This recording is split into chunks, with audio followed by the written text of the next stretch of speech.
Dans la vie, il y a deux positions, le mangeur et le manger. Mange, sinon tu ne sais pas qui te mangera. C'est pour cela que j'ai peur des bêtes, les grandes comme les petites. Je n'ai jamais été douée avec les animaux, griffeurs, mordeurs ou piqueurs, toujours emmerdeurs. J'ai toujours eu horreur des contacts humains. Mais avec les animaux, c'est encore plus compliqué. Je ne peux pas parlementer pour qu'ils me fichent la paix.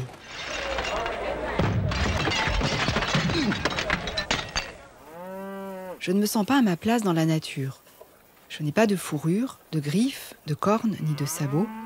Je suis une proie facile, quelle que soit la taille de l'animal.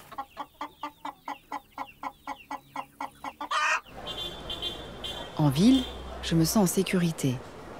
Je n'ai pas peur de me faire attaquer par un ours ou un sanglier. La solitude cosmique du citadin dégénéré, coupé de la nature, bon à rien et incapable de faire du feu, me va très bien. C'est vrai que les villes sont souvent pensées, même si c'est en théorie, en fait c'est un peu différent, mais en théorie elles sont pensées contre la nature. Historiquement, elles ont été pensées comme des forteresses potentiellement assiégées par une nature terrifiante ou dangereuse. Donc effectivement, la nature ça fait sale, c'est dangereux, ça pique, ça mord, et puis c'est imprévisible. Je n'oublierai jamais la fois où mon frère a failli mourir enfant d'un œdème de Quink. Il avait été piqué par des guêpes. Petit à petit, avec les insecticides, je vous dis, l'homme a changé complètement. Il a été formaté. Dès qu'il voit une petite bête, allez, il met un coup d'insecticide. Ça date des années 40. C'est là que ça a commencé. Et donc après les années 50, on ne voulait plus voir de petites bêtes chez nous. Et les années 50, 60, ça fait déjà pas mal de temps. Donc plusieurs générations ont grandi comme ça, en pensant que les petites bêtes n'avaient pas leur place. À qui la terre appartient-elle? À nos rivaux les insectes, qui répandent la souffrance et la mort, détruisent nos biens, dévorent la nourriture dont le besoin se fait si cruellement sentir? En fin de compte, qui seront les maîtres de la terre? Les insectes ou les hommes? J'ai grandi avec cette idée que la chimie est la solution à tout. Pour que, à l'intérieur comme à l'extérieur, rien ne vous dérange. Et je suis bien contente de vivre à une époque où plus aucun animal n'est autorisé à circuler sans surveillance dans la rue. Je ne risque plus de croiser de bandes de chiens errants.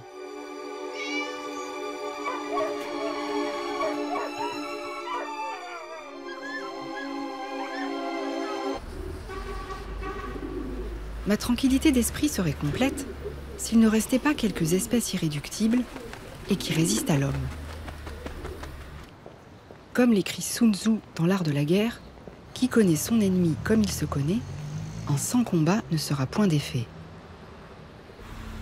Pour remporter ma bataille contre les bêtes qui me cassent les pieds, le plus judicieux est encore d'aller voir des spécialistes. À Paris, l'oiseau massif, c'est le pigeon. Il y a un discours moyen anti-pigeon, les rats volants, etc., que je trouve ridicule. Les pigeons, bon, c'est des parigots, quoi. Ils sont là, je vois pas pourquoi on les enlèverait. Ils salissent 2-3 trucs, mais moins que les humains, enfin, etc. Et puis, des fois, c'est rigolo, d'ailleurs, quand il conchit un général en chef qui trône en haut de son socle. C'est bien fait pour lui, quoi. Les pigeons, ce n'est pas le pire. Les rats, c'est une autre affaire. Des rats ont élu domicile dans ma cave. Ils ont réussi à entrer en rongeant les parpaings. Ils auraient pu choisir le carton où j'ai stocké mes cadeaux de mariage, dont je ne sais que faire, mais non. Ils ont fait leur nid dans le carton où je rangeais les vêtements de bébé de mes enfants. Il a fallu tout jeter. De toute façon, les rats, ça fait des millénaires qu'on essaie de les exterminer, il y en a de plus en plus. Donc il faut voir que non seulement c'est très polluant, c'est très problématique, ça peut poser un problème éthique, mais c'est juste pas possible. On n'y arrive pas. Il y a quand même des choses qu'on n'arrive pas à faire. On n'arrive pas à exterminer les rats. Ça marche pas. On n'a jamais supprimé les rats. Mais le pire, je crois que c'est encore les punaises de lit. Ma première rencontre avec elles, et j'espère la dernière, s'est faite dans une chambre d'hôte, en visitant les châteaux de la Loire.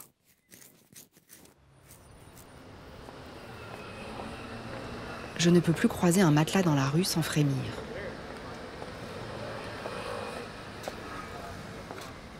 D'abord, il faut savoir que les punaises, elles sont sur nous depuis qu'on était dans les grottes, depuis que l'homme vivait dans les grottes. Hein. Voilà. L'homme ne savait pas encore construire ses immeubles, ne savait pas encore bétonner la nature. Et puis, on pense qu'elles étaient sur les chauves-souris, qu'elles sont passées sur l'homme.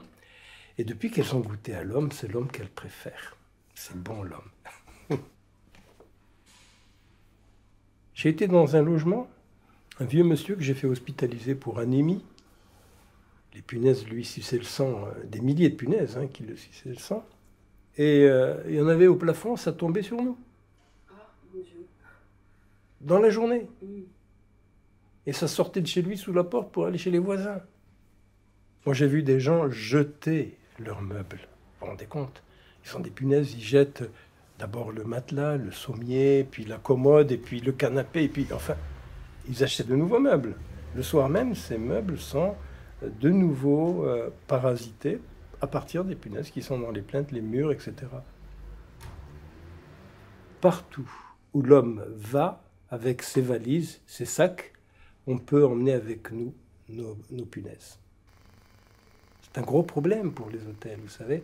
Quand tu as une infestation par les punaises, décontaminer une chambre, ça peut aller, mais vous ne savez pas combien de chambres sont contaminées. Il y a d'autres endroits encore, simplement les transports, les trains. Eh oui, les trains couchettes. Là, ça a été toute une histoire, ça. Et puis vous décontaminez un wagon-lit, c'est pas évident. Là, je vois en face de moi du papier peint décollé.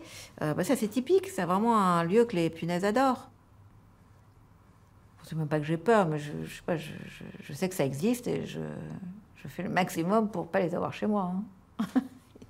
Et vous allez encore au cinéma? Ouais, bah oui. Enfin, pas si souvent, mais oui, non, ça me. Je prends le train aussi. Donc il y a quand même beaucoup de sièges en tissu. Je crois que dans les derniers TGV, c'est du plastique, donc peut-être qu'elles aimeront moins. Je sais pas. Oui, bah, bien sûr, mais après, faut se vérifier. Moi, quand je rentre chez moi, je mets tous mes vêtements dans la machine. Bon, après, je ne le lave pas tout à 60, mais je sais pas, je vais pas mettre mes vêtements que j'ai mis dans le train sur mon lit. Maintenant, je lave tout à 60. Et je tremble quand je vois mes enfants s'affaler sur leur lit à leur retour de l'école. La ville où je me croyais à l'abri est en réalité une jungle. Dans les villes en Australie, vous avez énormément d'animaux. Vous avez des ibis, des kangourous, des serpents, des araignées. Il y a plus de serpents dans les villes australiennes que dans la nature aujourd'hui. Il y a des wallabies de partout, il y a des crocodiles, il y a vraiment énormément d'animaux. Certains étant très dangereux d'ailleurs. Et donc, cette déshabituation qu'on a, je pense qu'elle joue aussi bien dans la ville qu'à la campagne en fait. Maintenant, je ne suis pas très encline à privilégier la cohabitation avec les animaux sauvages. Je pense que, comme le disaient les Australiens d'ailleurs vis-à-vis des serpents, les serpents dans la ville, dans le caniveau, dans le jardin ou sous ma maison, d'accord, mais dans ma maison, non. C'était aussi ce que me disait mon père. Pas d'animal à la maison. Si on voulait de la compagnie, il y avait le chien des grands-parents, et si on voulait voir d'autres animaux, il y avait le zoo, les livres ou le cinéma.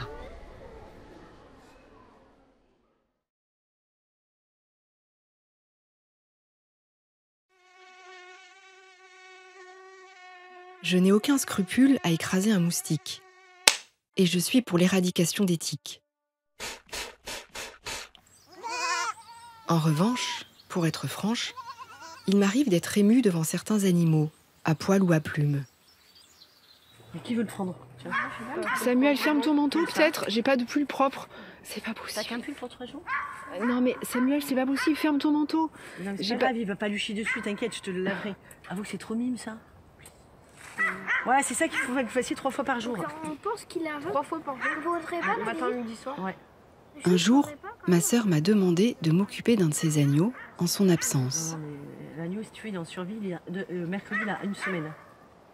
Avoue qu'il est trop mignon, l'âne. J'avais très peur de ne pas y arriver et qu'il meure. Lui, on va le manger, tu vois. On voit qu'il est quand même pas... Alors lui, c'est Miraculous, Alice? Ça fait là, c'est... Non, lui, c'est pas... Lui, c'est Toussaint, comme Toussaint l'ouverture.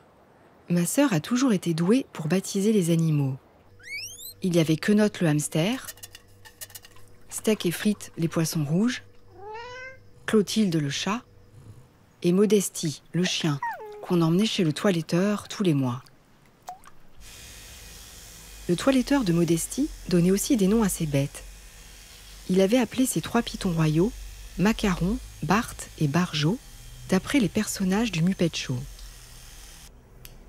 Quand Barjo est mort, il n'a pas eu le cœur à s'en séparer. J'ai pas pu le jeter, ni l'enterrer, ni rien. Donc je l'ai mis au congélateur parce que pendant un temps je disais bon, je vais le faire naturaliser, puis après à quoi ça sert? Donc je l'ai en photo, et puis après le congélateur, puis le jour où ça me prendra, je l'enterrerai ou je sais pas, mais bon. Voilà, qu'on est attaché aux bestioles, mais bon, malheureusement, c'est comme tout. Hein. Non, viens là, toi. Je te vois venir. Aujourd'hui, il ne lui reste plus que Bart, qui est très âgé. On vous a dit de quel endroit ça venait? Non. Pas la provenance? Il n'y a plus personne qui peut être arrivé. Ok, bon, je vais capturer, je vais faire la capture, je vais aller l'ouvrir, je vais l'emmener plus loin. Vous faites en sorte que personne rentre. Et puis vous restez pas loin, on ne sait jamais, voilà, s'il y a besoin, je vous appelle. Max est l'expert reptile du secours animalier des pompiers de la Drôme. Au pire, Audrey, tu peux venir plus près si t'en as envie. Hein. Ce sont ses propres serpents qu'il prête pour les exercices de capture et de contention de reptiles.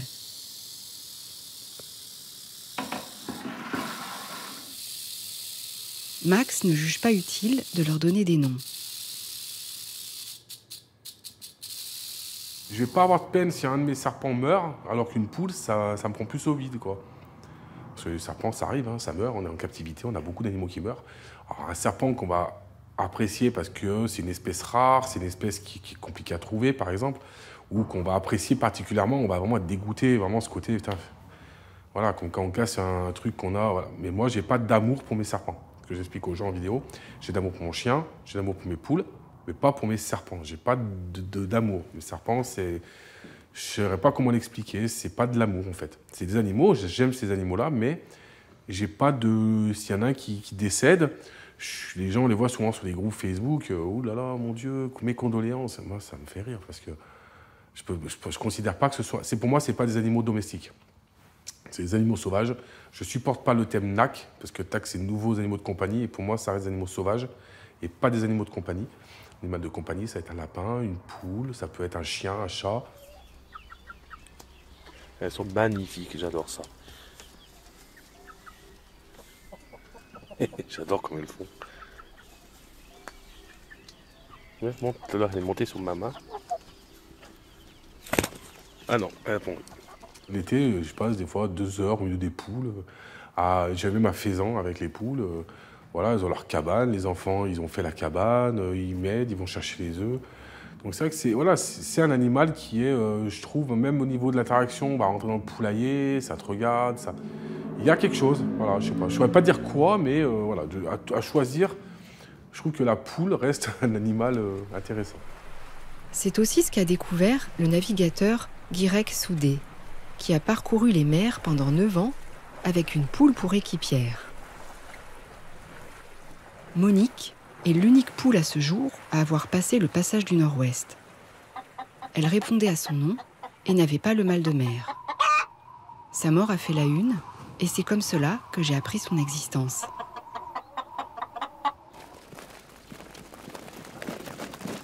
Au refuge Groin-Groin, qui recueille des animaux de ferme, les animaux aussi ont des noms et non plus des numéros. Bonjour Nala. Bonjour ma crevette. Comment tu vas?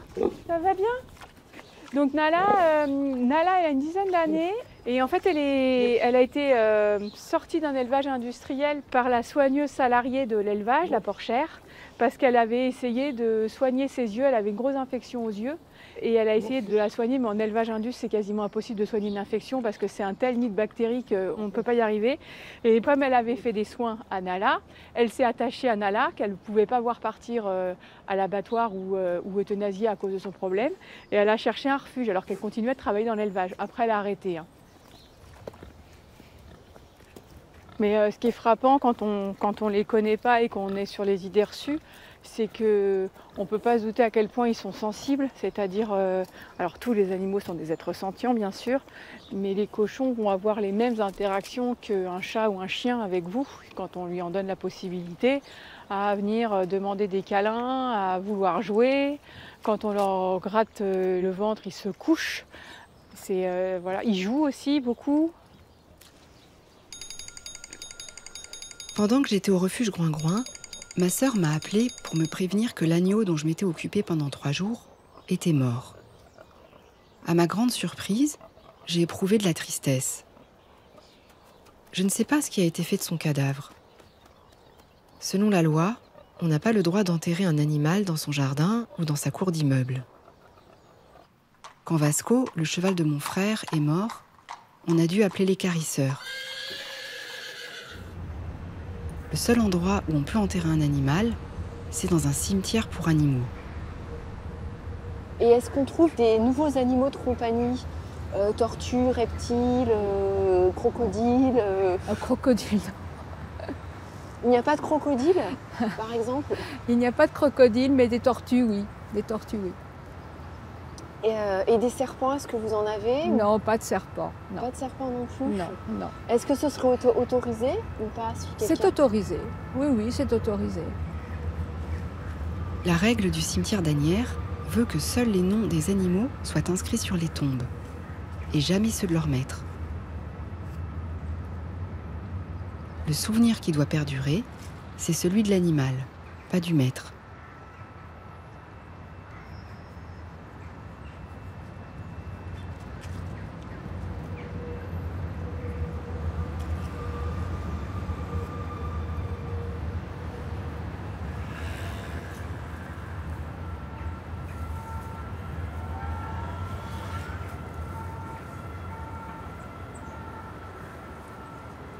Le 25 mars, au milieu de la nuit, ton cœur s'est arrêté de battre et le monde est devenu plus terne.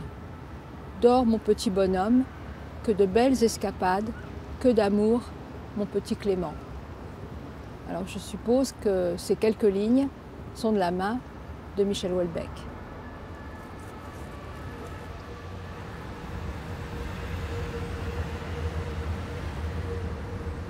Madame Fischer m'a appris que l'acteur canin Rintintin, célébrissime dans les années 20, devait son nom aux poupées de laine Nénette et Rintintin que les poilus portaient à la boutonnière et censé conjurer le sort et les bombardements. On raconte que Rintintin réussissait toutes ses scènes en une seule prise, ce qui était très apprécié des producteurs. Il aurait dû recevoir l'Oscar du meilleur acteur en 1929, mais, soucieuse de sa réputation, l'Académie n'a pas respecté le vote et a désigné Émile Jannings. À la mort de Rintintin, son maître a voulu qu'il repose sur sa terre natale, la France. Toutes ces preuves d'amour me laissent perplexe. Je ne sais plus quoi penser, mais ce qui est sûr, c'est que je n'ai pas envie de me moquer.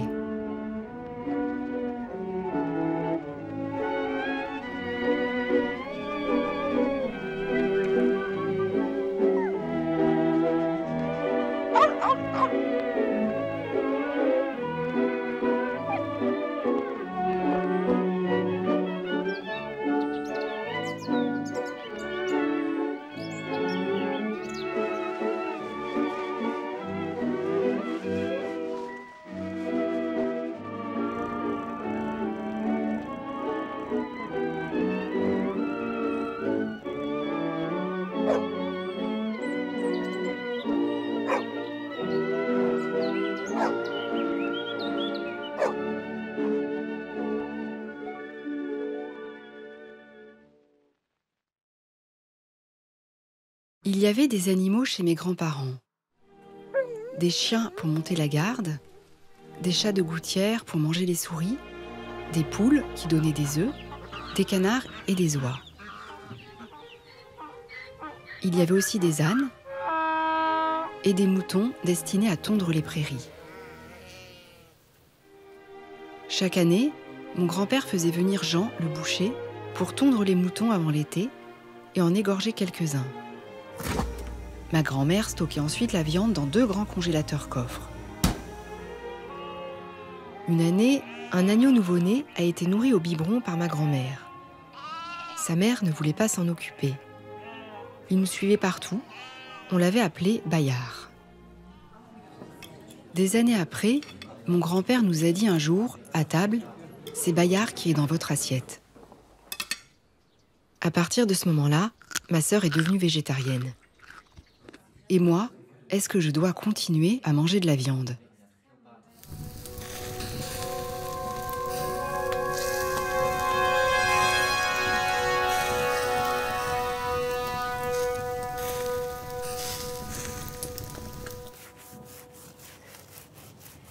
Est-ce que ça ferait pas un peu de bien là? Oh bah si. Oh bah là ça gratte là. Quand je suis allée au refuge Groing-Groing, j'ai été prévenue. On y recueillait des animaux rescapés de l'abattoir. Et si je fais le tour? Il n'était pas question d'apporter son poulet crudité pour midi. En fait, c'est en ayant ce cochon sur le tapis de mon salon, alors un cochon nain, hein, vietnamien, donc la taille d'un labrador, je me suis dit, ok, c'est sympa là mon jambon beurre, mais en fait, je suis en train de manger Rosalie. Et tout de suite, très rapidement, j'ai arrêté de manger du cochon. Parce que je pouvais plus, c'était totalement illogique. Alors même si je montais à cheval, je veux dire, j'allais pas jusqu'à manger des chevaux évidemment, donc je mangeais pas de cheval parce que voilà, je mangeais pas de lapin parce que j'aimais bien les lapins, voilà, et ça est allé au cochon. Et puis après je me suis dit ouais, mais après il y a le truc de logique qui est venu là-dessus. Donc toujours pas réfléchi, hein, parce que j'ai pas bouquiné, vraiment c'était juste empirique comme ça, comme je le sentais. Et je me suis dit, ok, t'aurais une poule, t'arrêterais de manger une poule, t'aurais un veau, tu mangerais plus de veau? Bah non. On arrête la viande, quoi. On va arrêter la viande. Et là, c'est passé un truc que souvent, qui est assez courant quand t'arrêtes de manger des animaux, ça souvent c'est. Ouais. Quand je passais devant une boucherie ou devant un étal où il y avait de la viande, je ne voyais plus... Alors, ça me faisait ça avec les oiseaux, parce que les oiseaux sont des animaux entiers. Donc, les poulets, c'est un animal en entier que tu vois dans l'étal du boucher. Et en fait, je ne voyais plus le poulet à cuire, je voyais la carcasse de l'oiseau mort, du cadavre, en fait. Et je me disais, mais comment j'ai pas... Je voyais les... Ça va paraître bizarre, ce que je vais dire, mais je voyais les os, les tendons, comme si je les voyais pour la première fois. Je sais, hein, ça paraît, c'est un peu dingue, mais ça paraît, voilà, c'est un truc qui arrive et tu te dis mais c'est dingue. Et après, ça m'a pas fait ça tout de suite avec le bœuf parce que c'était pas l'animal en entier, mais des morceaux de steak dans l'étal du boucher. Mais maintenant, je peux pas regarder une étal de boucher, quoi. Pour moi, quand je tourne la tête, quoi, on est obligé, on vit dans un monde où il y en a partout. Quand je suis au supermarché, je sais que je ne tourne pas la tête vers l'étal du boucher, je ne regarde pas parce que je vois des muscles, je vois des morceaux d'animaux, je ne vois plus de la viande. J'ai fini par arrêter d'acheter de la viande au moment de la crise de la vache folle. Je me suis mise au tofu et aux graines. C'était encore préférable à la perspective de finir démente à cause d'un steak.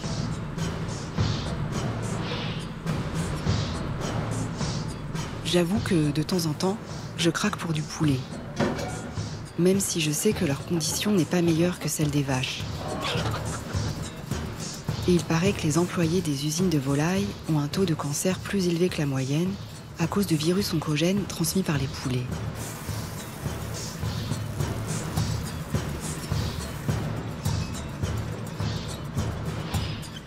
Le réflexe moyen, disons, comme il y a les gens... ils regardent les problèmes de l'élevage, par exemple, automatiquement, ils disent il faut tout arrêter. Je pense que c'est complètement absurde et que ce qu'il faut combattre, c'est évidemment l'élevage industriel et l'abattage industriel, mais qu'il y a dans l'élevage, il y a la possibilité d'un accord assez harmonieux entre l'homme et la bête. Et je connais des éleveurs qui travaillent dans ce sens et c'est beaucoup plus intéressant de parler avec eux qu'avec quelqu'un qui se croit un ami de la terre parce qu'il mange plus de fromage. Mon grand-père, qui adorait le fromage, avait autant de plaisir à s'occuper de ses bêtes qu'à les manger. Lors de sa captivité pendant la guerre, on lui donnait que des feuilles et des racines pour se nourrir. Il disait qu'il avait tenu le coup grâce au lait qu'il volait en cachette et dont il faisait du beurre. Il concluait « Le gras, c'est bon pour la santé ».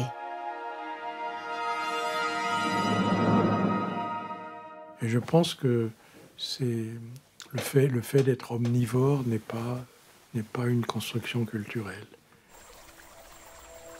Est-ce qu'Adam et Ève mangeaient de la viande avant d'être chassés du paradis ?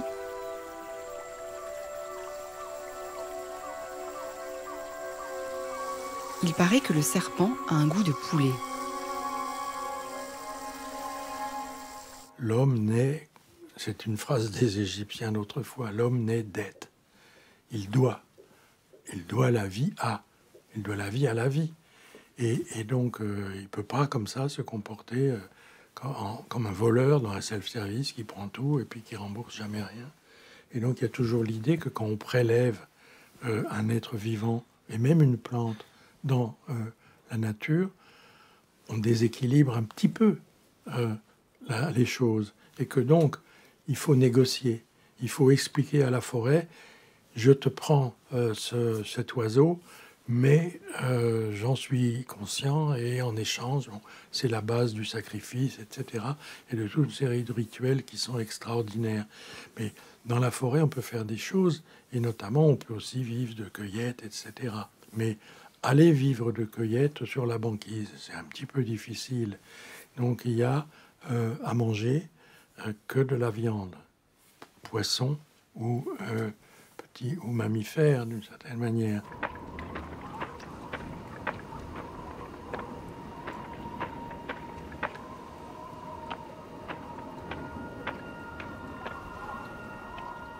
C'est un explorateur norvégien qui avait recueilli cette phrase d'un chef inuit qui dit cette chose absolument magnifique. Le drame de l'existence, c'est qu'il n'y a rien d'autre à manger que des esprits. C'est extraordinaire. C'est-à-dire ce qu'on peut se mettre sous la dent, c'est des frères, c'est des cousins, c'est eux aussi des esprits. Donc, il faut en tenir compte. Mais comment se rappeler que la viande dans nos assiettes est celle d'un esprit ? Nuggets, cordon bleu, poisson pané, steak haché, plats préparés, tout est fait pour nous le faire oublier.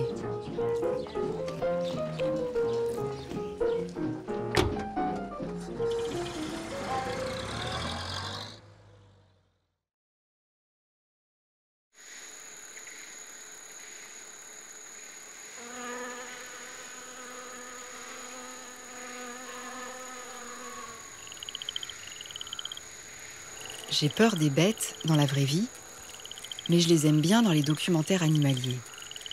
Il n'y a pas beaucoup de dialogue, les acteurs ne sont pas célèbres, mais c'est fascinant. On devient le spectateur privilégié de quelque chose qui ne se donne pas à voir d'habitude, sauf pour les spécialistes. Alors mes premiers amours, effectivement, c'était les phlébothomes, puisque j'ai commencé à travailler là-dessus. C'est vrai que les phlébothomes sont microscopiques, ils sont tout petits, hein. Ça fait quoi, 2 à 4 mm, parce qu'ils ont des longues pattes, des longues antennes, mais quand vous les regardez au microscope, c'est des très jolies bêtes, hein. J'ai du mal à être séduite par un phlébotome, sachant qu'il transmet la leishmaniose, une maladie qui peut être mortelle. Mais je comprends qu'on puisse passer sa vie à observer un moucheron piqueur, moi qui passe ma vie à filmer mon père.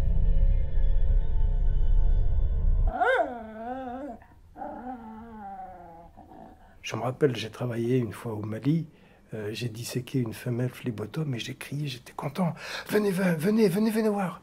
C'était une espèce que j'avais jamais vue, qui existait, qui était déjà connue, mais que j'avais jamais vue auparavant. Donc vous voyez, chaque fois que vous découvrez quelque chose, c'est une joie. Je pense que la notion de merveilleux vrai s'applique à tout objet de notre étude, pour peu qu'on l'étudie, en fait. Voilà, il faut, tant qu'on n'étudie pas et qu'on est dans la réaction, rien n'est vraiment merveilleux. Justement, tout est obstacle, tout est handicap, tout est gêne, etc., etc. Il y a un seul animal dont je n'ai jamais eu peur, c'est l'araignée. Hasard ou pas, c'est peut-être le seul à ne transmettre aucune maladie.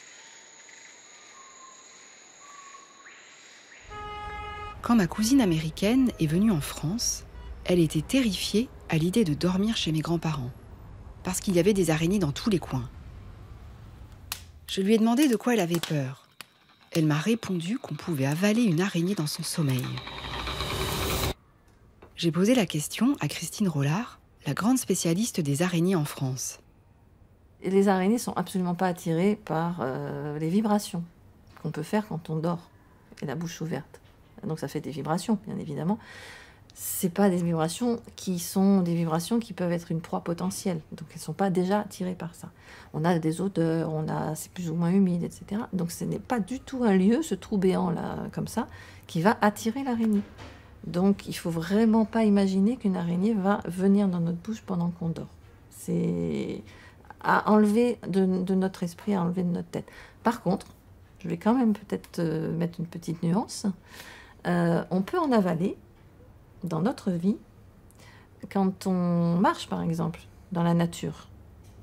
Il y a des petites choses dans l'air.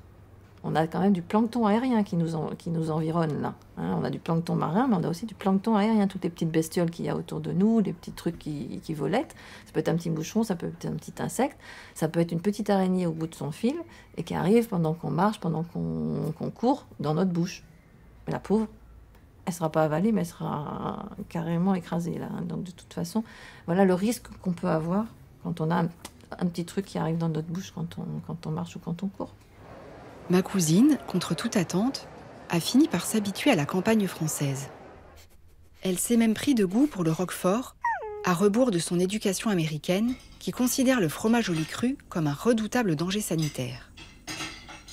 Je crois que c'est quand même important de considérer l'imprévisibilité des êtres en général, d'une part parce que la nature est faite de cette façon.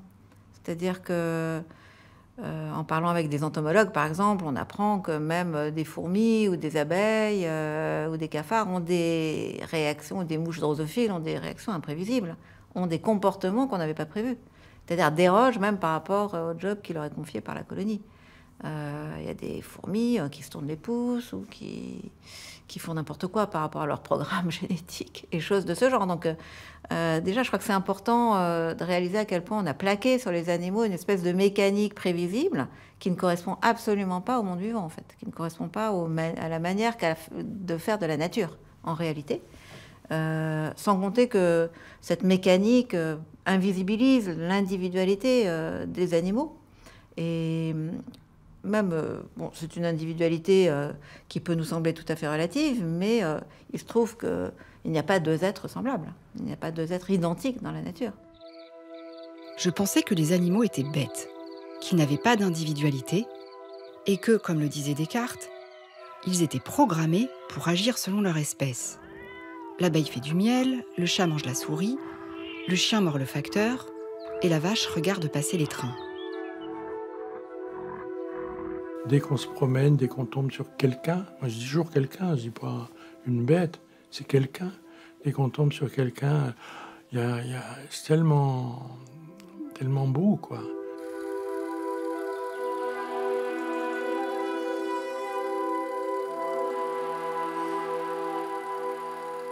Ça, c'est une histoire que j'ai racontée, je ne sais plus où.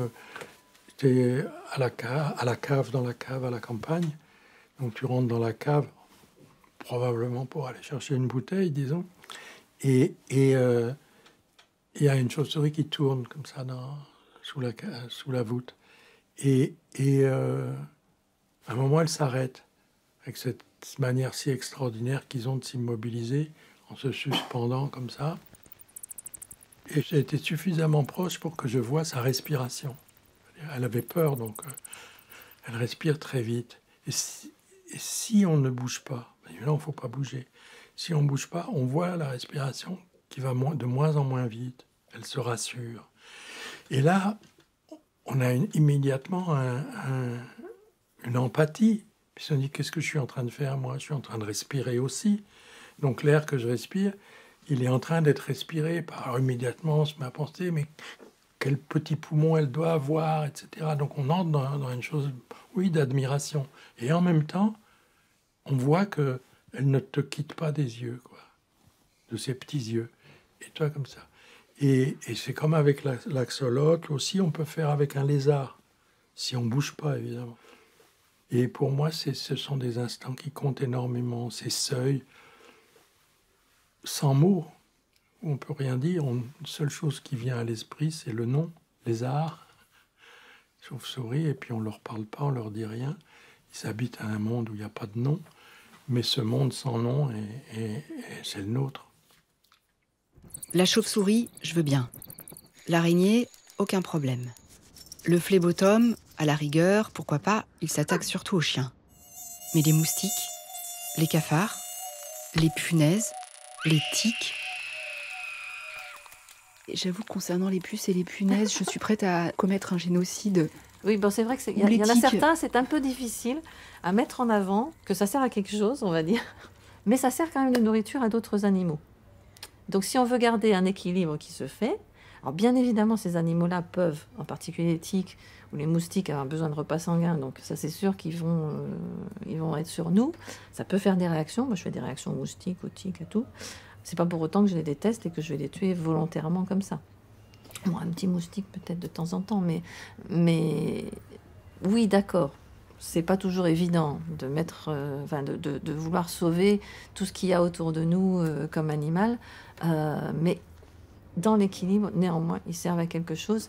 Ça peut être, ils se nourrissent des acariens de squames de notre peau. Ils permettent de réguler en fait les populations de tout un tas de micro-organismes qu'il y a autour de nous, et ils servent de nourriture à d'autres animaux.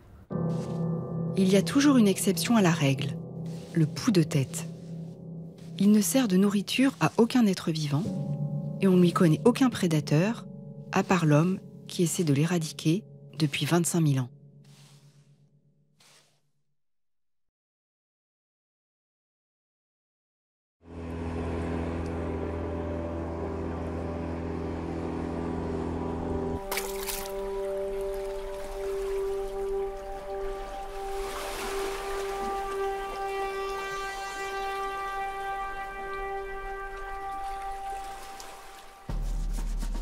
À chaque fois qu'on attrapait des poux, ma mère menait une lutte sans merci avec une lotion à base de malathion, un produit cancérigène et depuis interdit, utilisé pour napalmer les moustiques au Canada et aux États-Unis. La lutte finissait invariablement par une coupe de cheveux radicale. Nos cheveux avaient rarement le temps de repousser entre deux attaques de poux. Résultat, on m'a appelé jeune homme jusqu'à mes 15 ans. Voilà une lente de poux commencée. Vous voyez, vous avez même le bébé à l'intérieur, il est mort. Hein. Mais vous voyez, voilà la lente.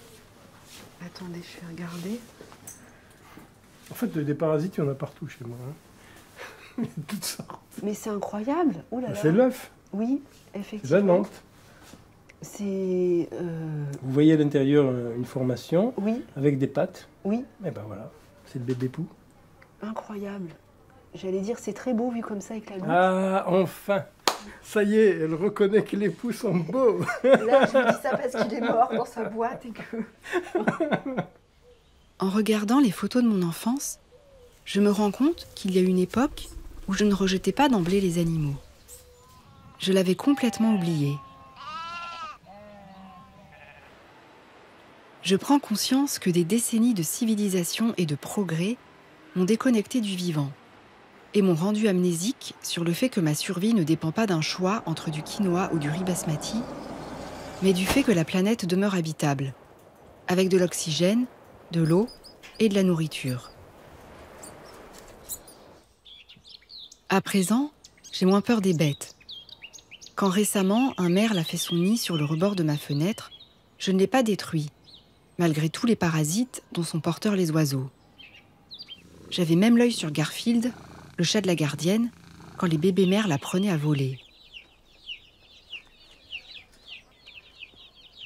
Moi-même, par exemple, bon, je ne peux pas dire que je sois une grande amie des rats, Mais depuis que j'ai été voir un dératiseur et qui m'a expliqué que les rats, c'était les grands éboueurs de la ville de Marseille où j'habite, qui font un boulot absolument irremplaçable et que s'ils n'étaient pas là, on serait sans doute soumis à toutes sortes d'épidémies, d'autant que ce ne sont pas les rats des villes qui ont transmis historiquement les maladies, mais bien les rats des champs. Bah, mon regard, il a bien changé. Et je les vois vraiment plus pareil. Il en a pas, il s'en est... Voilà, enfin, la réversibilité, elle est vraiment rapide, en fait. C'est vrai. Je me souviens qu'en 4e, Cédric, je le trouvais insupportable. Lors du spectacle de fin d'année, il est apparu en blouson noir et contre toute attente, j'ai eu le coup de foudre.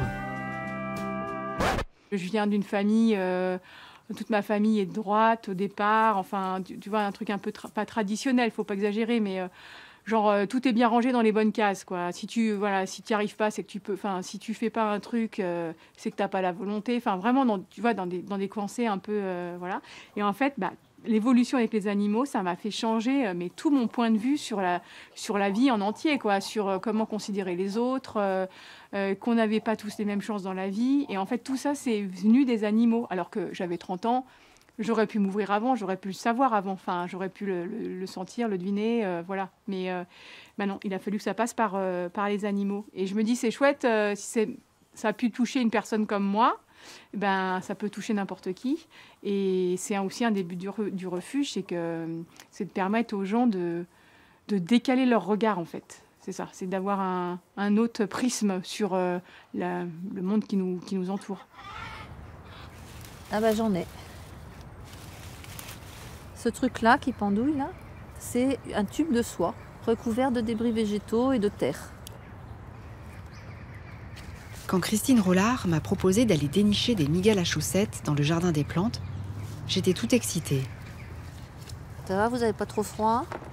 Je m'imaginais que j'allais voir une araignée exotique avec des pattes rayées comme les chaussettes des lutins du Père Noël.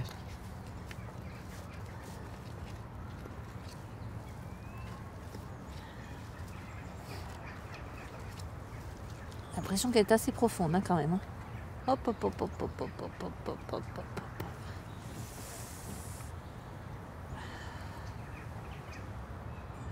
Je la fais sortir. Hein. Voilà. C'est une belle mémère. Voilà. Ça faisait une belle chaussette quand même. En fait, la chaussette, c'est le tube de soie dans lequel l'araignée habite. Donc dans tout Paris, pour peu qu'il y ait de la terre un peu meuble, on peut trouver, si on a l'œil, des migales à chaussettes. Dans tout Paris, tu peux trouver des migales à chaussettes, dans les jardins, dans des parcs, à partir du moment où elles peuvent creuser un terrier à un moment donné pour s'installer, quoi. Et donc, y a des collègues qui m'ont dit, maintenant que tu me dis ça, je crois que j'en ai vu dans mon jardin, par exemple, tu vois. Donc oui, tu peux en trouver un peu partout. Hein. Ouais. Bon, on va la remettre, la petite migale, là. On va essayer, en tout cas. Hein. Bon, elle est bien au bout de mon doigt, là. Hein. Elle est tranquille. Hein. Christine Rollard m'a dit qu'il y avait 50 000 espèces d'araignées connues, Allez. mais qu'il en resterait 10 fois plus à découvrir, et que, ce qui est sûr, c'est qu'on a toujours une araignée à moins d'1 mètre de soi.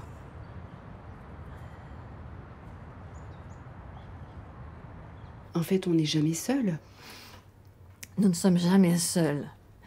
Faut bien se l'imaginer. On est un des organismes qui peuplent la Terre avec tous les autres organismes qui nous entourent. Donc on est un des éléments, un animal parmi d'autres.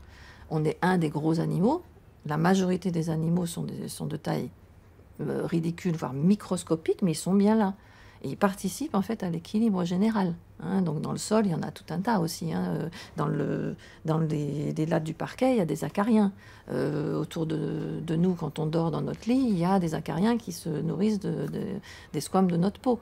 Donc tout ça, c'est un équilibre. Et bien évidemment, on n'est jamais seul. Et voilà, mon rêve de solitude cosmique vole en éclats. Vous savez quel est le plus grand danger sur la Terre? C'est l'homme. Ah oui, ça, C'est l'homme, c'est tout. C'est lui qui est dangereux. En voiture, il vous écrase. Dehors, il vous intoxique. La bouffe, il vous donne Non, c'est l'homme qui est le dangereux, c'est pas l'animal. On est en train d'éradiquer, on a tué combien, 30% des espèces déjà attendez, c'est nous les monstres. C'est pas les petites bêtes. Hein. Les petites bêtes, elles demandent qu'à vivre. Mais vite fait, dis-moi, je suis pas tout seul. Je n'ai pas eu le temps de demander au docteur Izri s'il comptait en nombre d'espèces ou en individus. Oui. Ce qui est sûr, c'est que depuis que je suis née, 70% de la population de la faune sauvage a disparu, à un rythme sans précédent. Même moi qui n'ai pas de voiture, j'ai constaté qu'il n'y avait plus d'insectes écrasés sur les pare-brises. Je me suis trompée de bataille. J'ai compris qu'on n'était pas face à face avec les bêtes, mais côte à côte, dans la même galère. Même le moustique a un rôle à jouer. J'ai décidé de jeter ma collection d'insecticides et d'installer des moustiquaires. Et je fais la guerre à mes voisins pour qu'ils laissent les araignées tranquilles. Je ne veux pas devenir, comme dans Soleil Vert, une spectatrice asphyxiée par la pollution, condamnée à regarder les images d'un monde vivant disparu qui n'existerait plus qu'au cinéma ou dans les albums photos de sa jeunesse.